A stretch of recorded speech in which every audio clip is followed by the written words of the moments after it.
Hello everyone, welcome back to the channel.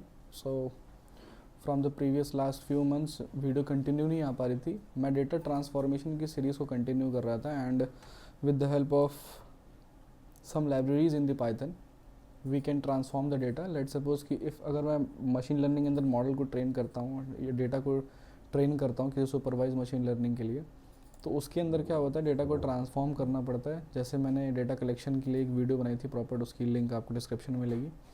And उसके बाद data cleaning की process बताया था कि डेटा क्लीनिंग में क्या क्या चीज़ें कर सकते हैं, मीन वगैरह चीज़ों को कैसे हटा सकते हैं, रिमूव कर सकते हैं एंड उसके बदले क्या डाल सकते हैं. एंड वैसे ही डेटा ट्रांसफॉर्मेशन की बात है. लेट सपोज की पहले सबसे पहले मैं आपको डेटा दिखाता हूँ, बिकॉज मशीन लर्निंग के अंदर अगर आपको थोड़ा सा भी पता हो तो उसके अंदर कैटेगरिकल डेटा नहीं डालते, उसको हम लोग न्यूमेरिक फॉर्म में या स्नो के फॉर्म में चीज़ें उसको समझने में आसानी रहती है. तो इसलिए कैटेगरिकल डेटा को हम लोग कन्वर्ट कर देते हैं with the help of label encoding या कुछ 0-1 के फॉर्म में कन्वर्ट कर देते हैं.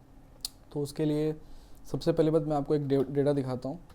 तो pd.read.csv और ये तो सिंपल एक CSV फाइल है मेरे पास, और मेरे पास एक डेटा सेट यहाँ पर पड़ा हुआ है. मैं उसी को कॉपी करूँगा. ये प्लेटिन data.csv है. तो यहाँ पर मैं रीनेम पे क्लिक करता हूँ and Ctrl+C. Now here we can see the data कि डेटा आएगा वो मेरा इस तरीके से आ रहा है कि there are 5 column outlook temperature humidity. उसके अंदर कैटेगरिकल डेटाज हैं. जैसे अब इसके अंदर अब मैं इसके हर एक यूनिक वैल्यू चेक करना चाहता हूँ. तो आपको पांडास के फंक्शन मैंने बहुत पहले बताए थे, बहुत पहले वीडियो में. काफ़ी दिनों से मेरी वीडियो नहीं आ रही थी.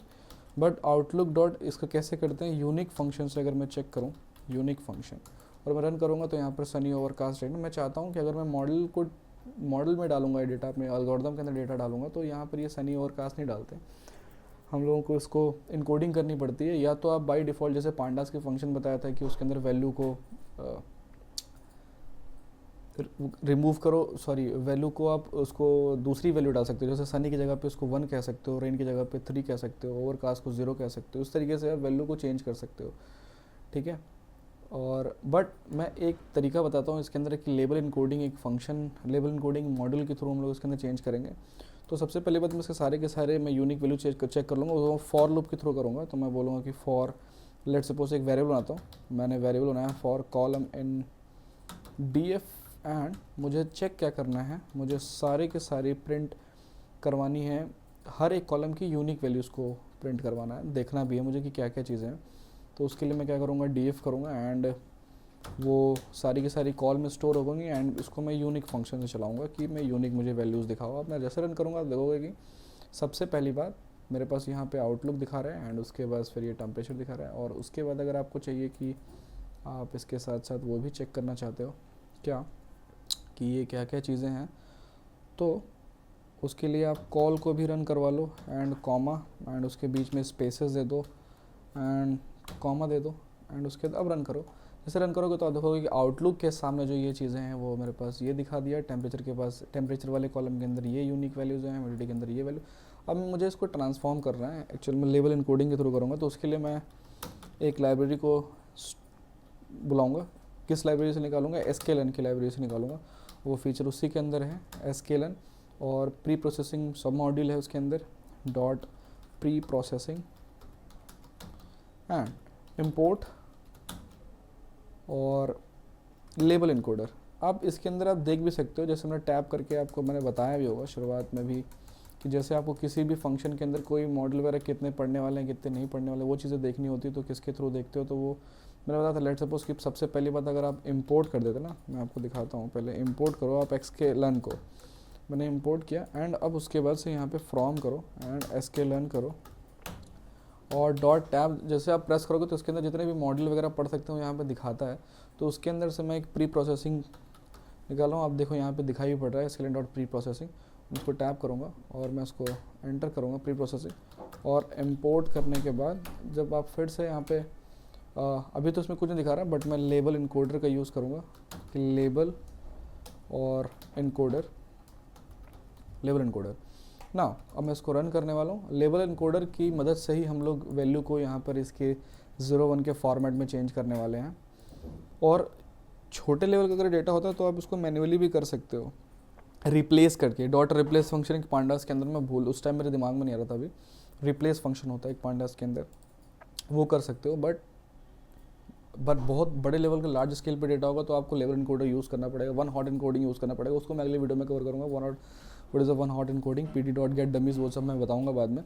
बट अभी इस पे लेवल इनकोडर पे बात कर रहे हैं, तो एक इसके लिए ऑब्जेक्ट बनाएंगे हम लोग, ताकि इसको हम लोग इस मॉडल को यूज़ कर सकें, इसके फीचर्स को यूज़ कर सकें। तो लेवल इनकोडर, एक मैंने ऑब्जेक्ट बना लिया, इसका क्लिक करता हूँ। और उसके बाद नाउ अब क्या करने वाला हूँ मैं, हर एक कॉलम के लिए मुझे हर एक कॉलम के लिए मुझे चेंज करना है। लेट्स सपोज कि मेरे पास पहला कॉलम था आउटलुक, और मुझे आउटलुक की वैल्यू चेंज करनी है। एंड उसके बाद से मैं यहाँ पर आउटलुक करता हूँ, कंट्रोल वी ना इज इक्वल टू, अब मुझे क्या करना है कि एली डॉट फिट ट्रांसफॉर्म, एली इसके ऑब्जेक्ट को बुलाऊंगा और इसके अंदर एक फिट ट्रांसफॉर्म नाम के मेथड को कॉल करूँगा, फिट जो वैल्यू को फिट करता है और इसके हिसाब से ट्रांसफॉर्म ना, और इसी सेम कॉलम के अंदर वैल्यू डालनी है ना, इसी सेम कॉलम की वैल्यू को बुलाना है। मुझे रन करूँगा और इसी तरीके से सो ऑन सारे के सारे।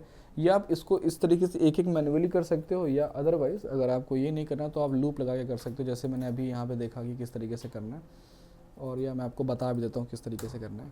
लेट सपोज कि मैं बोलूँ कि फॉर, और मैं बोलूँ कॉल इन डीएफ बोलता हूँ। डीएफ करने के बाद मुझे क्या करना है कि इसी चीज़ को कंट्रोल एक्स करता हूँ एंड कंट्रोल वी करता हूँ, एंड इसकी जगह पर मैं कॉल कर देता हूँ, COL कॉल, एंड इसको करता हूँ कॉल, COL कॉल। और मैं इसको बस सिंपली रन करूँगा, रन कर दूँगा। ये फिर ट्रांसफॉर्म हो चुका है।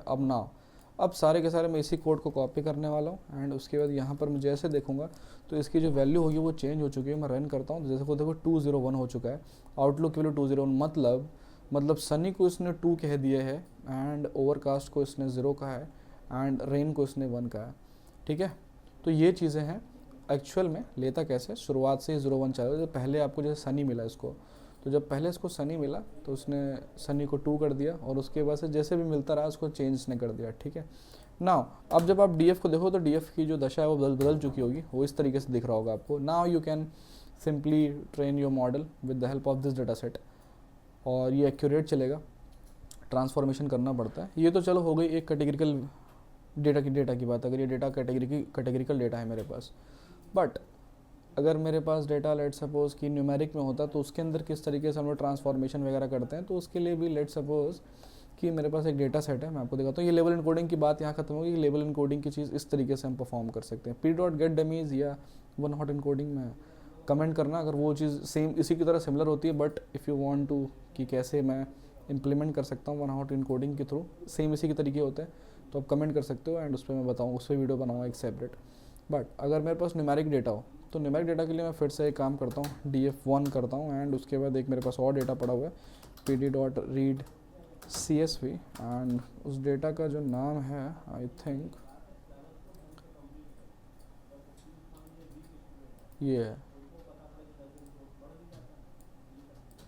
कंट्रोल से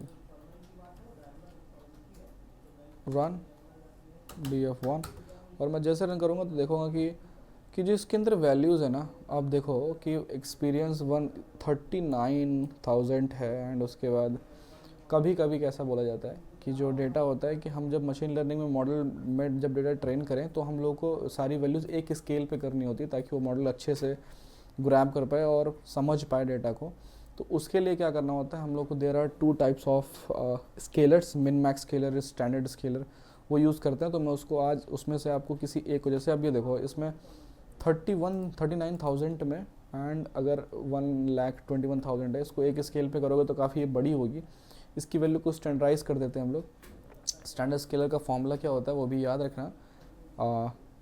अब यहाँ पर मैं देख नहीं सकता, बट x माइनस न्यू होता है। x माइनस न्यू मतलब x जो रियल डेटा है वो, न्यू पूरे कॉलम का mean divided by standard division होता है, पूरे कॉलम का स्टैंडर्ड डिवीजन। अगर मैं इसका स्टैंडर्ड डिवीजन निकालूंगा, व्हाट कैन वी डू। अब लेट सपोज कि मैं df.describe करता हूँ, describe फंक्शन यूज़ करता हूँ, मैं रन करता हूँ जैसे, अच्छा डबल डॉट लगे, और मैं जैसे रन करूँगा तो आप देखोगे, अच्छा df1 करना पड़ेगा, रियली सॉरी फॉर दैट।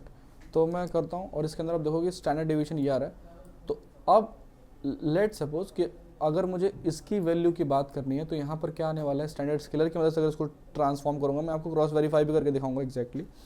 ये जो वैल्यू है मेरी क्या है, वो x है, तो मैं कंट्रोल V करता हूँ एंड उसके बाद माइनस करता हूँ एंड उसके बाद मीन की वैल्यू बात करता हूँ, सैलरी की मीन क्या है, वो ये वैल्यू है, वो मीन है। कंट्रोल C करता हूँ एंड कंट्रोल V करता हूँ और मैं उसको ब्रैकेट करके बंद करता हूँ और डिवाइडेड बाई करता हूँ। और उसके बाद मुझे स्टैंडर्ड डेविएशन करना है। इसका स्टैंडर्ड डेविएशन क्या है, जो भी स्टैंडर्ड डेविएशन उसका मैं कंट्रोल C, स्टैंडर्ड डेविएशन कितना ज़्यादा है, एक वैल्यू दूसरी वैल्यू के बीच में 27,414 का डिफरेंस है, तो ये काफ़ी ज़्यादा है। और मैं कंट्रोल V करूँगा, मैं रन करूँगा, देखो तो इसका आंसर जो आ रहा है वो -1.33 आ रहा है। क्या मेरा आंसर एग्जैक्टली यही आएगा क्या स्टैंडर्ड स्केल करने के बाद? तो उसके लिए फिर से मैं क्या करता हूँ, फ्रॉम SK लर्न करता हूँ, SK learn dot pre processing and pre processing करने के बाद इंपोर्ट करता हूँ, import and standard scaler.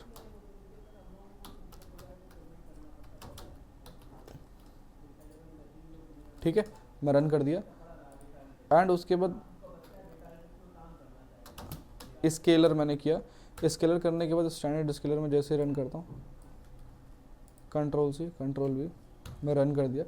Standard scalar करने के बाद और मैं जैसे इसको रन करने वाला हूँ, इसकी सेम जैसे लेबल एनकोडिंग के थ्रू मैंने लेबल एनकोडिंग का मैंने ऑब्जेक्ट बनाया था, वैसे मैं स्टैंडर्ड स्केलर का ऑब्जेक्ट बना रहा हूँ। नाउ अब मुझे क्या करना है कि स्केलर के अंदर मुझे फिट ट्रांसफॉर्म करना है, स्केलर के अंदर मुझे फिट ट्रांसफॉर्म करना है, बट किस वाले डेटा का करना है मुझे, लेट सपोज कि मैं इस सैलरी वाला, क्योंकि इसकी तो वैल्यू एक स्केल में आ जाएगी, 1.310 तक है, एक स्केल में आने वाली, मुझे इसको स्केलिंग करनी है, लेट सपोज मैं ये करना चाहता हूँ। तो हालांकि इस पूरे कॉलम का करना होता है, मतलब पूरे डेटा का करना होता है, बट मैं सिर्फ आपको एक कॉलम का करके दिखा रहा हूँ ताकि उस चीज़ को याद रखो आप। और मैं DF1 मैंने क्या किया कि DF1 के अंदर मैं स्केलर डॉट फिट ट्रांसफॉर्म किया और मैंने पूरे DF को ही चेंज कर दिया, मैंने एक स्केल के अंदर सारी चीज़ें कर दी। ना फिट ट्रांसफॉर्म होने के बाद मेरा डेटा कुछ इस तरीके से दिखाई पड़ रहा है ना। अब ये जो डेटा है आप इसको यूज़ कर सकते हैं जब हम लोग मॉडल क्रिएट करेंगे, तो इस तरीके से हम लोग यूज़ कर सकते हैं। तो इसके स्केलर डॉट फिट ट्रांसफॉर्म भी इस तरीके से यूज़ करते हैं। फिट ट्रांसफॉर्म आपको हर जगह करना पड़ता है and so this all about transformation in the series of data pre processing. ये आपका शायद 3rd वीडियो है एंड आगे कुछ p.get डमीज वगैरह या मशीन लर्निंग के और मॉडल कैसे ट्रेन करते हैं वो चीज़ें देखते हैं हम लोग, किस तरीके से और ट्रांसफॉर्मेशन कर सकते हैं, उसके ऊपर मैं वीडियोज़ लाऊंगा। And if you want to let suppose कि सेपरेट कोई वीडियो चाहते हो तो you can also comment on the video. Thank you.